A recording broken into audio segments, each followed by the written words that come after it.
Amen, amen, amen. Hallelujah. क्या आप खुश हैं? Amen. आइए इससे पहले हम वचन में जाएं, हम अपने हाथों को उठाएं Before we go into the word, let us lift up our hands wherever we are. और आत्मा और सच्चाई से आप उसके नाम को पुकारें. And call out to his name with spirit and truth. वो नाम जो हर एक नामों में श्रेष्ठ है. The name that is above every other name. वो नाम जिसको पुकारने भर से वचन कहता है कि मानव जाति उद्धार पाती है.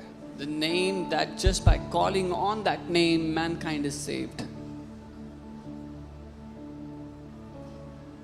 जो आप आज चाहते हो कि परमेश्वर आपके लिए करे, आप उससे बोलो. Whatever you want that the Lord should do for you today, tell him now. अपने मुंह को खोलो और उससे बोलो, प्रभु तू जीवित परमेश्वर है, तू इस घर में है, तू इस घर में चलता फिरता है. Tell him, Lord, you are alive, you are the living God, you are here in this house and you walk in this house. उसको कहो कि प्रभु एक बड़ी उम्मीद के साथ मैं आज तेरे भवन में आया हूँ, तेरे भवन में आई हूँ. Tell him, Lord, I have come with great expectations in your house today.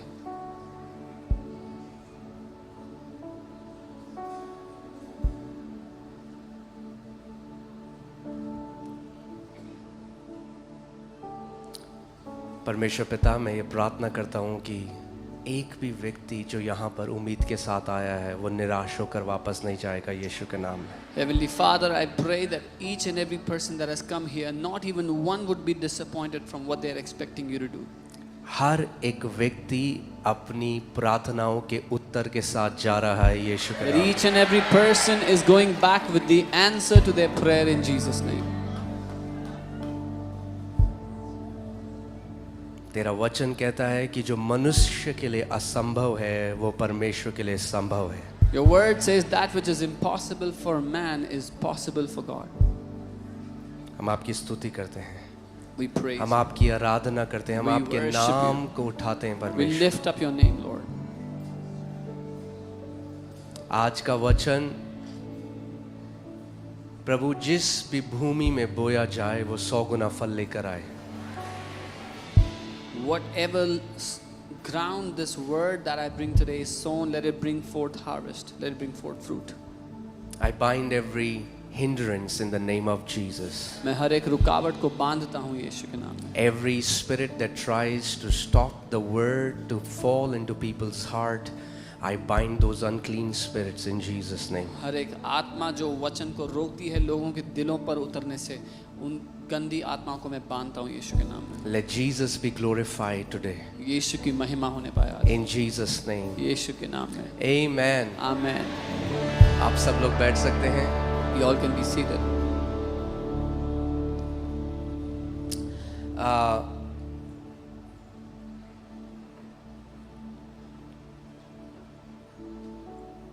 हम लोग, अगर आपको नहीं पता, मैंने अनाउंसमेंट किया था, इस कमिंग वेंसडे से यानी बुधवार से हम लोग 40 दिन के उपवास में जा रहे हैं.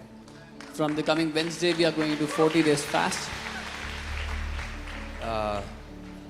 और उस फास्टिंग के दौरान हर सुबह मैं आके बुक ऑफ एक्ट्स में से सिखाऊंगा, प्रेरितों के कार्य में से सिखाऊंगा. And during the fast, every morning I will come and teach from the book of Acts. और बहुत मज़ा आने वाला है. And we are going to really enjoy this. Amen.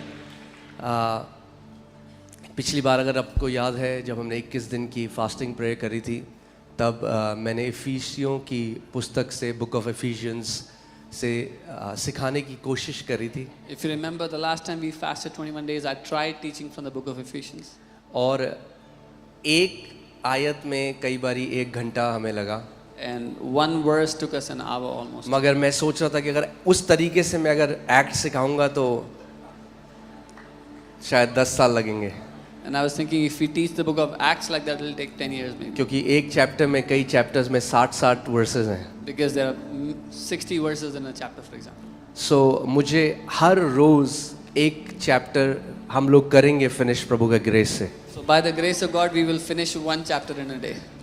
इसका मतलब मुझे थोड़ा जल्दी करना पड़ेगा, उतना डिटेल में मैं आपको नहीं ले जा सकता। That means I'll have to do it a bit faster. I'll not take you into that depth. आमेन। मगर आपको प्यार हो जाएगा परमेश्वर के वचन से। But you will fall in love with the word of God. आमेन। और ये जो स्टडी है ये एक टोन सेट करेगी आज की कलीसिया के लिए। And this study will set the tone for today's church. Okay और रात को 9 बजे से 10:30 बजे तक हम प्रार्थना करेंगे साथ में। From 9 to 10:30 at night, we will pray together. और अगर सुबह चैप्टर ख़त्म नहीं हुआ तो फिर रात को ख़त्म करेंगे। And if the chapter isn't over in the morning, we'll finish it at night. Amen. Amen. Amen. So आज मैं आपको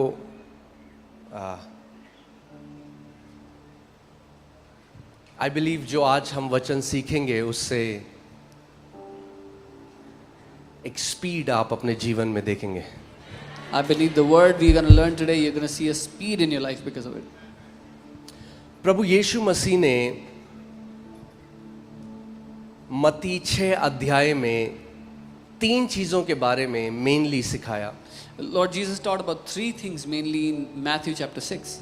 ओके और प्रभु ने कहा when you pray, And the Lord said, जब तुम प्रार्थना करो, जब तू प्रार्थना करें, when you pray.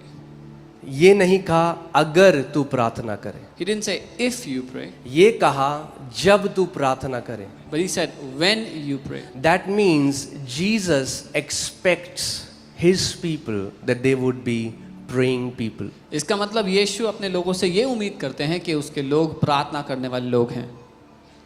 Amen? प्रार्थना करना केवल जो परमेश्वर के सेवक हैं केवल उनका नहीं, मगर हर एक उस व्यक्ति का जो मसीह में है, ये आपका लाइफस्टाइल होना चाहिए, आपकी जीवन शैली होनी चाहिए। Prayer is not just meant for those who serve God or servants of God, but for each and every believer, prayer should be a lifestyle. Amen? और अगर हमारे जीवनों में प्रार्थना नहीं है तो हम कभी भी वहाँ नहीं पहुँच सकते और वो इम्पैक्ट नहीं ला सकते जो परमेश्वर चाहता है कि हमारे द्वारा हम लेकर आए। And if we do not pray, we can never reach to the place where the Lord wants to take us or the impact that He wants us to have. Okay so प्रभु ने जब शुरू किया तो प्रभु ने कहा ऐसे मत प्रार्थना करना जैसे ढोंगी करते हैं, क्योंकि उसने कहा hypocrites love to pray. And He said, when He started, He said, don't pray like the hypocrites, क्योंकि ढोंगियों को प्रार्थना करने से प्यार है। For they love to pray. उनको प्रार्थना करना बड़ा पसंद है, उनको प्यार है प्रार्थना करने से। Not because they love God, इसलिए नहीं कि वो परमेश्वर से प्यार करते हैं, they love to pray because it gives them a platform to appear spiritual before people. उनको प्रार्थना करने से इसीलिए प्यार है क्योंकि उनको लोगों के सामने आत्मिक दिखने के लिए मंच मिलता है उससे। इसीलिए आप जो करते हो मसीह में उससे ज़्यादा ज़रूरी ये है कि आप क्यों वो करते हो जो आप करते हो। Which is why what you do in the Lord, more important than that is why do you do what you do in the Lord? क्योंकि प्रभु यीशु मसीह ने कहा ये फरीसी ये जो ढोंगी हैं ये भी प्रार्थना करते हैं, मगर तुम जो मेरे लोग हो उनकी तरह प्रार्थना मत करना। Because Jesus said these Pharisees, these hypocrites, they also pray, but you my people do not pray like them. Okay so प्रभु ने बताया कि ऐसे प्रार्थना नहीं करनी। The Lord said, do not pray like this. मैं जब तुम प्रार्थना करो तो अपने कमरे में जाओ When you pray, go into your room. और पिता जो गुप्त में देखता है And Father who sees in secret तुम्हें खुले में पुरस्कार देगा, रिवॉर्ड देगा, will reward you openly, उसका प्रतिफल देगा। will give you the reward. इसका मतलब अगर हम बाइबल के इस अध्ययन को देखें और समझें, इसका मतलब प्रार्थना प्रतिफल को लेकर आता है। This means if we study the Bible here and understand, it says prayer brings reward. Okay? That means if you have a praying lifestyle, अगर आपका प्रार्थना की जीवन शैली है,